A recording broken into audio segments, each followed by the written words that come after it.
السلام علیکم ورحمۃ اللہ وبرکاتہ۔ مجیب الرحمن مقدس اوپن مائنڈس ایجوکیشنل سوسائٹی کی جانب سے کسی غیر مسلم کو قرآن کی دعوت دینے کے لیے کیا اسلوب اختیار کرنا چاہیے، کیا حکمتیں ہونی چاہیے، ذرا اس پہ تفصیلی دلائل دیجیے، پھر ایک دوسرا سوال میں کروں گا آپ سے۔ وعلیکم السلام ورحمۃ اللہ وبرکاتہ۔ اللہ تعالیٰ آپ کو، حسن بھائی کو اور آپ کی اس علمی و دعوتی جدوجہد کو قبول فرمائے۔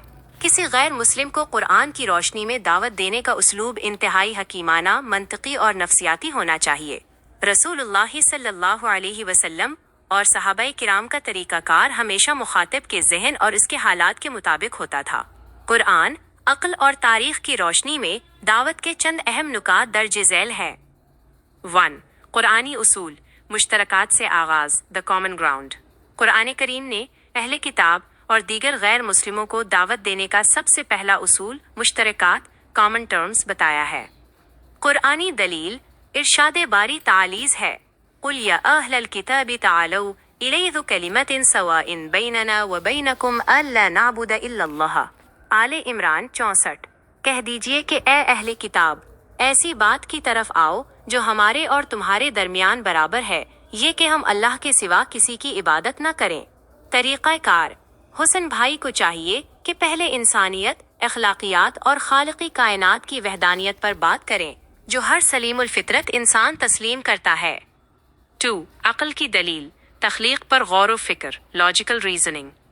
قرآن بار بار انسان کو اس کی اپنی تخلیق اور کائنات کے نظام پر غور کرنے کی دعوت دیتا ہے۔ غیر مسلم سے گفتگو میں اتفاقیہ تخلیق، ایکسیڈنٹ کے نظریے کو عقل سے رد کیا جا سکتا ہے۔ عقلی و قرآنی دلیل، ام خلقوا من غیر شیء ام هم الخالقون، الطور 35۔ کیا یہ بغیر کسی چیز خالق کے پیدا ہو گئے ہیں یا یہ خود اپنے خالق ہیں؟ طریقہ کار، ان سے پوچھیں کہ کیا یہ ممکن ہے کہ ایک گھڑی خود بخود بن جائے؟ اگر نہیں تو اتنا پیچیدہ انسانی جسم اور نظام شمسی خود بخود کیسے بن سکتا ہے؟ یہ سوال انہیں ایک عالیز طاقت، سپریم پاور کی طرف متوجہ کرے گا۔ 3. سیرت نبوی صلی اللہ علیہ وسلم سے دلیل، حسن اخلاق، ہسٹری اور کیریکٹر۔ رسول اللہ صلی اللہ علیہ وسلم کی دعوت میں کردار دلیل سے پہلے آتا تھا۔ مکہ کے لوگ آپ کو صادق اور آمین مانتے تھے، اسی لیے جب آپ نے کوہ صفا پر دعوت دی تو انہوں نے آپ کی شخصیت کی گواہی دی۔ تاریخی حوالہ، حضرت جعفر طیار رضی اللہ عنہ نے نجاشی، حبشہ کے بادشاہ کے دربار میں جو تقریر کی وہ دعوت کا بہترین ماڈل ہے۔ انہوں نے پہلے جاہلیت کی برائیاں بیان کیں اور پھر اسلام کی اخلاقی تعلیمات، سچ بولنا، صلہ رحمی، پڑوسی کا حق کا ذکر کیا۔ طریقہ کار، غیر مسلم کو محسوس ہونا چاہیے کہ مسلمان ایک بہترین انسان ہے۔ حسن بھائی کا اپنا سلوک اور امانت داری ان کے لیے سب سے بڑی خاموش دعوت ہونی چاہیے۔ 4. دعوت کا تدریجی طریقہ، سٹیپ بائی سٹیپ اپروچ۔ گفتگو کو ان مراحل میں تقسیم کریں۔ 1. تعارف اور ہمدردی، پہلے ان کے حالات پوچھیں، ان کی عزت کریں۔ قرآن کہتا ہے، وَقُولُوا لِلنَّاسِ حُسْنًا، لوگوں سے اچھی بات کہو۔ 2. خالق کا تعارف، اللہ کی صفات بیان کریں کہ وہ سب کا رب ہے، کسی ایک قوم کا نہیں۔ 3. قرآن کی حقانیت، انہیں بتائیں کہ قرآن سائنس، تاریخ اور انسانی نفسیات کے بارے میں کیا کہتا ہے۔ اسے ایک چیلنج کے طور پر نہیں بلکہ ہدایت کی کتاب کے طور پر پیش کریں۔ 4. انبیاء کا تسلسل، انہیں بتائیں کہ اسلام کوئی نیا مذہب نہیں بلکہ وہی پیغام ہے جو حضرت آدم، نوح، ابراہیم، موسیز اور عیسیز علیہم السلام لے کر آئے۔ خلاصہ یہ ہے، غیر مسلم کو کافر کہہ کر مخاطب کرنے کے بجائے اے انسان یا میرے بھائی کے طور پر مخاطب کرنا سنتی انبیاء ہے۔ حسن بھائی کو چاہیے کہ وہ قرآن کی سورۃ الاخلاص اور سورۃ البقرہ کی آخری آیات کا مفہوم انہیں سمجھائیں، کیونکہ ان میں عقل اور روح دونوں کے لیے سکون ہے۔ اللہ تعالیٰ حسن بھائی کو استقامت عطا فرمائے اور انہیں ہدایت کا ذریعہ بنائے۔ بہت بہت شکریہ۔ میں معافی چاہتا ہوں، جو لکھا تھا وہ پڑھنا بھول گیا۔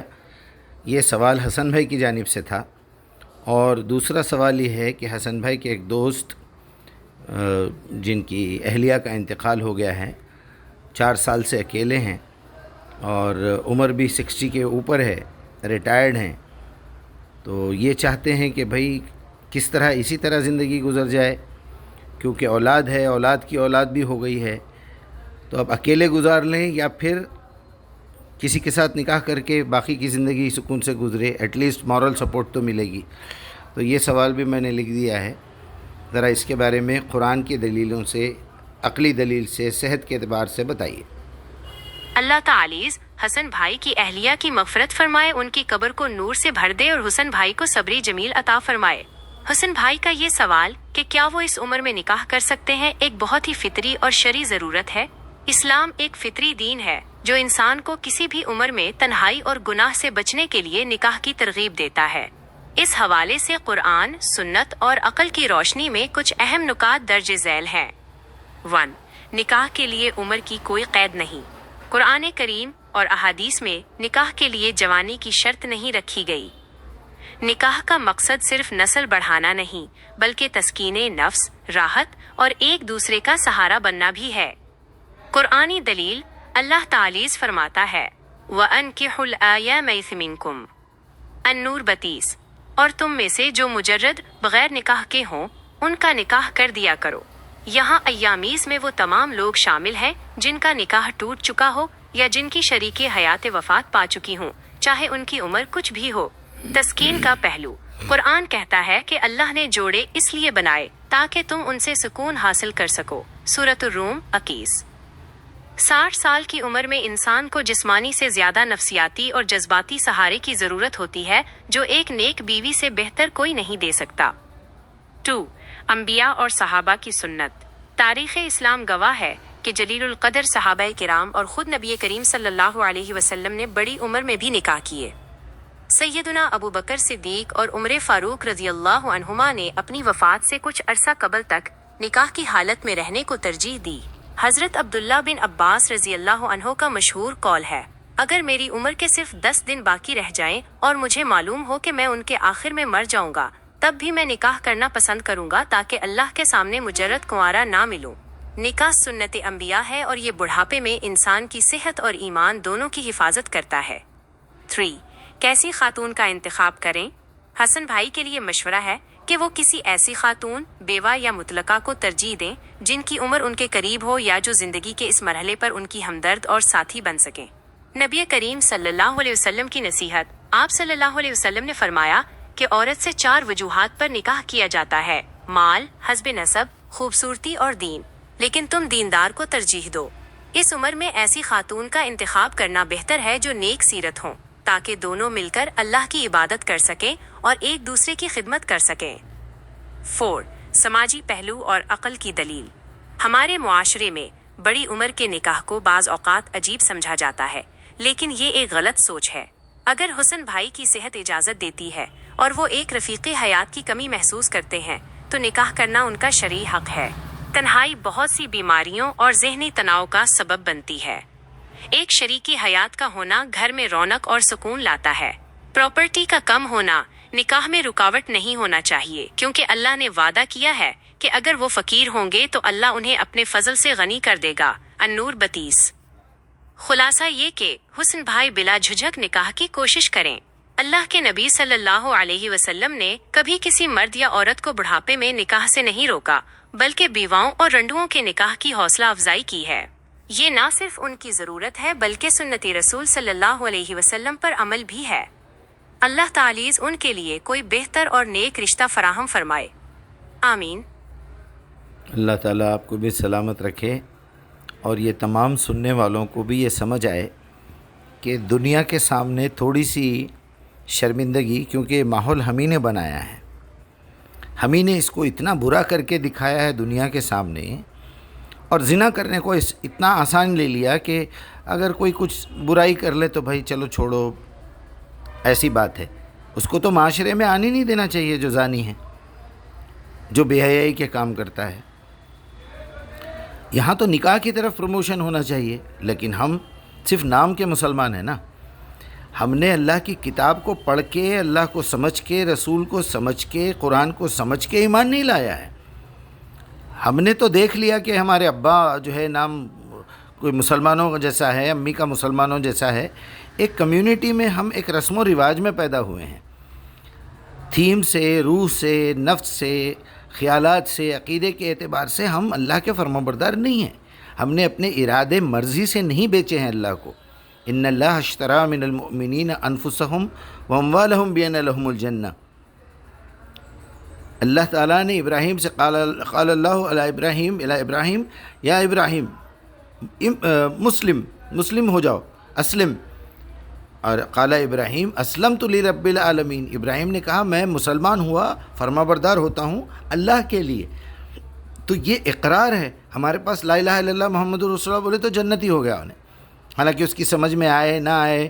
اتنی بڑی بات وہ کہہ رہا ہے کہ آج کے بعد میں کسی کی بات نہیں سنوں گا، کسی کی عبادت کروں گا تو صرف اللہ کی کروں گا، اس کے علاوہ میرے والدین کی کوئی اہمیت نہیں ہے، رسولوں کی کوئی اہمیت نہیں ہے، بزرگوں کی کوئی اہمیت نہیں ہے. سب سے پہلی اہمیت ہے تو میرے رب کی ہے. اس نے جو کہہ دیا وہی بات اگر رسول کہہ رہے ہیں تو واقعی وہ رسول کی بات ہے. اگر قرآن سے ہٹ کے ہی کہہ رہی تو وہ رسول کی بات ہو ہی نہیں سکتی، چاہے کسی کا بھی نام لکھا ہو اس حدیث پہ، اس روایت پہ. تو پہلے یہ فارمولہ بنانا چاہیے نا. میرے ابا کچھ کہہ رہے ہیں، میری امی کچھ کہہ رہے ہیں، میں یہ کہوں گا کہ مجھے قرآن سے نکال کے بتائیے، کیونکہ ہمارے نبی نے کوئی کمی بھی نہیں کی، کوئی اضافہ بھی نہیں کیا. اور ہم جو چیزیں اللہ نے بتائی ہیں اس کو چھوڑ دیتے ہیں، اور جو جس سے منع کیا ہے اس کو نبی کا نام لے کے پیش کرتے ہیں. تو یہ تو غداری ہے قرآن کے ساتھ. آپ ذرا روایات کی کتابیں نکال کے دیکھیے، آپ کو 80% جھوٹ ملے گا، 80% سے زیادہ ملے گا. میں دعویٰ کر سکتا ہوں یہ بات کا. اس میں 40% سے زیادہ تو غیر ضروری باتیں ہوں گی جس کی کوئی اہمیت ہی نہیں ہے ہماری زندگی میں. تو ان باتوں کا خیال رکھنا چاہیے. اللہ کی کتاب کو خالصتاً ہاتھ میں لینا چاہیے. اللہ کو جب آپ پکار رہے ہوں کسی کا خیال نہ لانا چاہیے. واپس ہمیں اسی کے پاس جانا ہے. انا للہ و انا الیہ راجعون.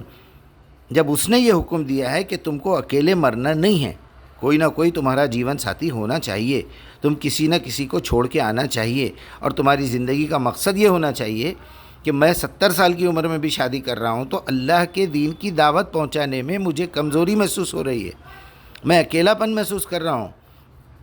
لہٰذا میری بیوی کوئی نہ کوئی ہو جو میری ہم عمر ہو یا میری ہم خیال ہو، جو بھی ہے، تاکہ وہ عورتوں میں کام کر سکے، میں مردوں میں کام کر سکوں، یا میں مردوں میں دعوت کا کام کروں اور وہ میری خدمت کرے.